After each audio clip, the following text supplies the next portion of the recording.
Welcome to the You're Not Crazy podcast, hosted by Jessica Knight, a certified life coach who specializes in healing from narcissistic and emotional abuse. This podcast is intended to help you identify manipulative and abusive behavior, set boundaries with yourself and others, and heal the relationship with yourself so you can learn to love in a healthy way. You can connect with Jessica and find additional resources, content, and coaching at emotionalabusecoach.com. Hello, and as always, thank you so much for being here. If you are new here, my name is Jessica.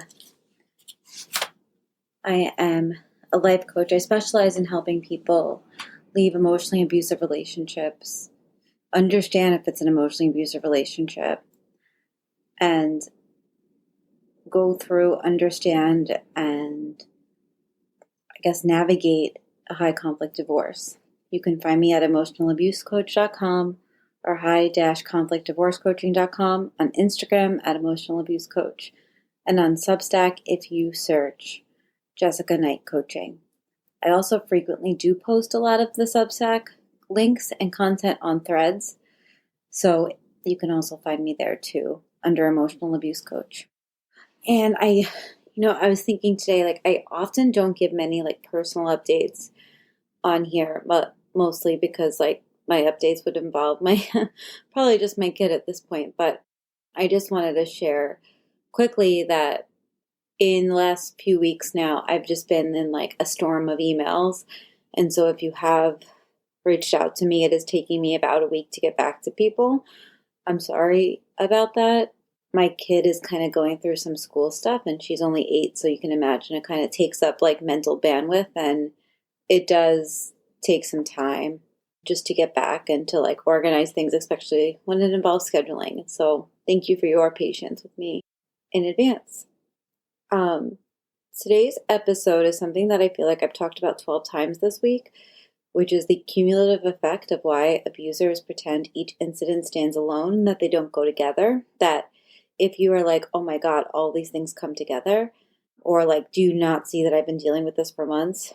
I want to talk about that today, because it's one of the hardest parts of healing from an emotionally abusive relationship is realizing how much it all added up, how the small, isolated incidents weren't separate at all. They actually were all just pieces of a larger system of manipulation and control. And when we're in it, we don't feel it that way. We feel like we're a volcano that's about to erupt, or the boiling frog that doesn't realize it's about to be killed. It's we feel so much coming together, but abusers never acknowledge the cumulative effect of their actions. Every time they hurt you, dismiss you, minimize your feelings, or make you question your own reality, it didn't exist in a vacuum. It was built, it was compounded, and it drained you until one day you woke up feeling like this is all too much. What's going on? And then you start likely down the path of Googling, looking at what's going on. And they don't see that. And even if they do, they kind of refuse to, because if they did, they'd have to take responsibility, not just for an isolated mistake, but for the entire pattern of harm that they created. And most people will do anything to avoid that. And I know that because I lived it. When this was happening to me, I didn't realize really what was happening. I thought the exhaustion was just stress, my stress. I thought the anxiety was just relationship problems that could be fixed with better communication. But it wasn't stress. It was a pattern of me abandoning myself without even realizing it. It started when I was just getting anxious before bringing things up, because I already knew how my ex would react. It felt like I was walking on eggshells every single day, never knowing what mood he would be in, or what thing I would say or do that would bring it completely on another level.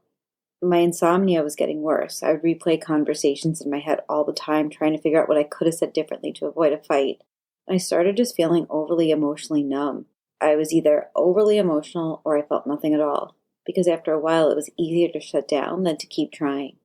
I began to believe that I was too much or too sensitive or too reactive, because that's what these interactions made me feel like. And I was carrying every unresolved argument with me. every time my words were twisted, every moment where I second guessed myself because I wasn't able to move on or resolve anything. And yet every time I tried to express that, he would act like it was the first time we were ever talking about it, and that like I was ridiculous for feeling the way that I was feeling. In a way, he kind of like treated me like I was the one holding on to things, like I was the one creating the problem every time.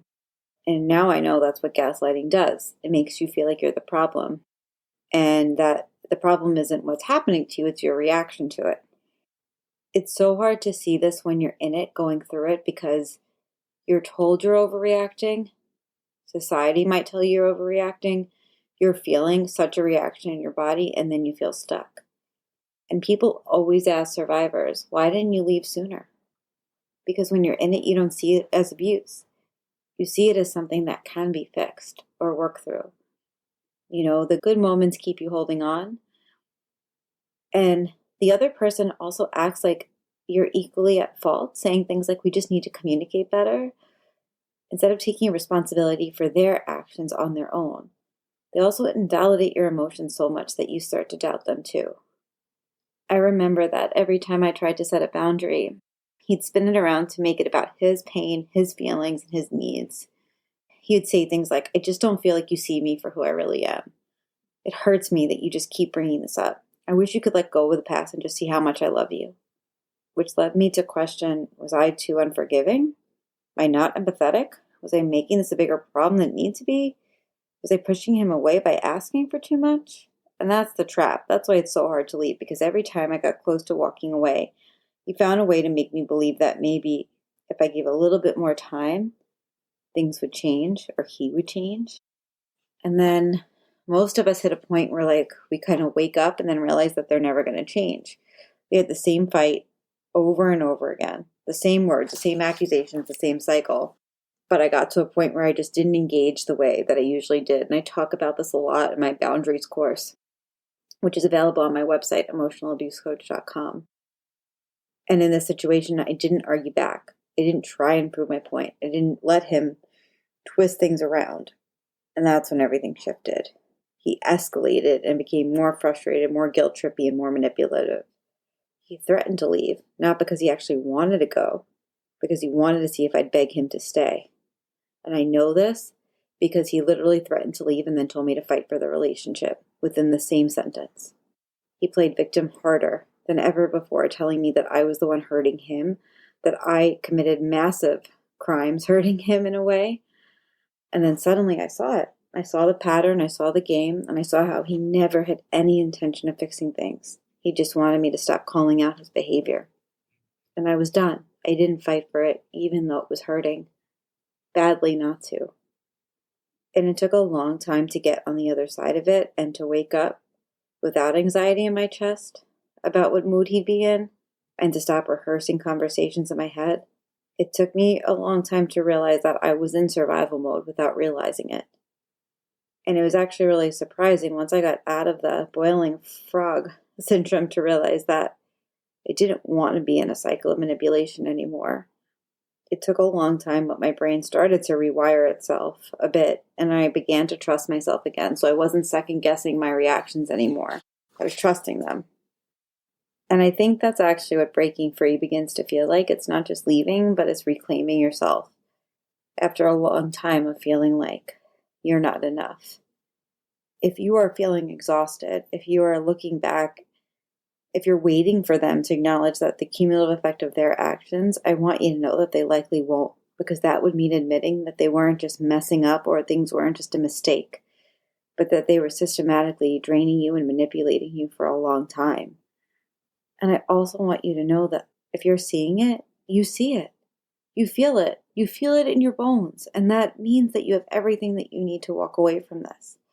Because real accountability doesn't erase the past. It acknowledges it. And love doesn't ask you to just press reset all the time. It asks, what can I do to make this better?